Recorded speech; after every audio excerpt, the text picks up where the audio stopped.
ಮುತ್ತು ಅನ್ನೋ ಹುಡುಗ ತನ್ನ ಫ್ಯಾಮಿಲಿಗೋಸ್ಕರ ಊರ್ ಬಿಡ್ತಾನೆ. ಊರ್ ಬಿಟ್ಟು ಕಷ್ಟ ಪಡ್ಬೇಕು, ದುಡಿಬೇಕು, ತನ್ನ ಫ್ಯಾಮಿಲಿ ಸಾಕ್ಬೇಕು ಅಂತ ಆಚೆ ಬರ್ತಾನೆ. ದುಡಿತಾನೆ, ದೊಡ್ಡದಾಗಿ ಬೆಳೀತಾರೆ, ತುಂಬಾ ದೊಡ್ಡದಾಗಿ ಬೆಳೀತಾರೆ. ಬೆಳೆದ ಮೇಲೂ ಮನ್ಸಲ್ಲಿ ತನ್ನ ಮಗುನ ಯಾವಾಗ್ಲೂ ಇಟ್ಕೊಂಡಿರ್ತಾರೆ. ಇದು ಎಕ್ಕ ಚಿತ್ರದ ಕಥೆ ಅಲ್ಲ, ನಮ್ಮ ತಾತ ಮುತ್ತುರಾಜ್ ಅವ್ರ ಕತೆ. ಅದೇ ತರ ಒಂದು ಒಳ್ಳೆತನ ಅಥವಾ ಒಂದು ಒಳ್ಳೆ ಉದ್ದೇಶ ಇದ್ದಾಗ ಒಳ್ಳೆಯವ್ರ ಜೊತೆಗೆ ಸೇರ್ತಾರೆ ಅಂತ ಯಾವಾಗ್ಲೂ ಹೇಳ್ತಾರೆ. ಅದೇ ತರ ಒಂದು ಒಳ್ಳೆ ಉದ್ದೇಶ ಇಟ್ಕೊಂಡು ನಾವೆಲ್ಲ ಬಂದ್ವಿ. ಅದೇ ತರ ಎಲ್ಲ ಒಳ್ಳೆಯವರು ಇಲ್ಲಿ ಒಟ್ಟಿಗೆ ಸೇರಿದ್ದೀವಿ.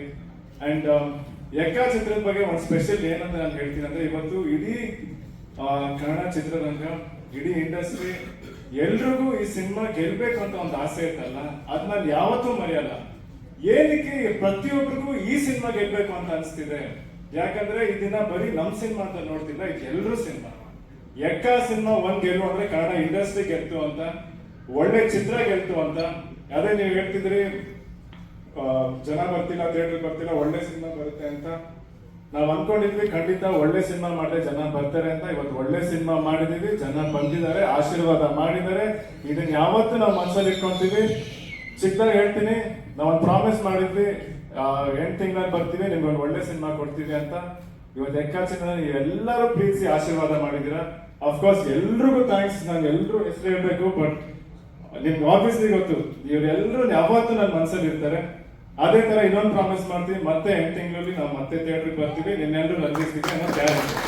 Okay, thank you so much. ನಮ್ಮ ಅಪ್ಪ ಅಮ್ಮ ಯಾವಾಗ ನಮ್ಮ ಮನಸ್ಸಲ್ಲಿ ಇರ್ತಾರೆ, ನಮ್ಮ ಅಣ್ಣ Ashwini aunty thank you, Vajreshwari combines ಖಂಡಿತ ಸೂಪರ್ ಆಗಿ ಹೋಗುತ್ತೆ ಇನ್ನು ಮುಂದೆ ಇಲ್ಲಿಂದ. ಅಂಡ್ ಜಸ್ಟ್ ಶುರು ಮಾಡಿದೀವಿ, ಇನ್ನು ಮುಂದೆ ನಡೀತಾನೆ ಹೋಗುತ್ತೆ. ನಿಮ್ಮ ಆಶೀರ್ವಾದ ಪ್ರೀತಿ ಯಾವಾಗ್ಲೂ ಇರಲಿ. ಇಡೀ ಅಭಿಮಾನಿಗಳು ನಾನು ಹೇಳ್ತೀನಿ, ಥ್ಯಾಂಕ್ ಯು. ನೀವು ತೋರ್ಸೋಂಥ ಪ್ರೀತಿನ ಯಾವತ್ತೂ ಮಾತು ಮುಖಾಂತರ ಹೇಳಕ್ ಸಾಧ್ಯನೇ ಇಲ್ಲ. ಅದು ಯಾವಾಗಲೂ ನಮ್ಮ ಮನಸ್ಸಲ್ಲಿ ಇರುತ್ತೆ. ಅಂಡ್ ಅವ್ರು ಹೇಳಿದ್ರು ಅವಾಗಲೇ ಇಲ್ಲಿ ಹಾಕಿದ್ದಾರೆ, ಮುಗ್ಧತೆಯ ಸಂಭ್ರಮ ಅಂತ.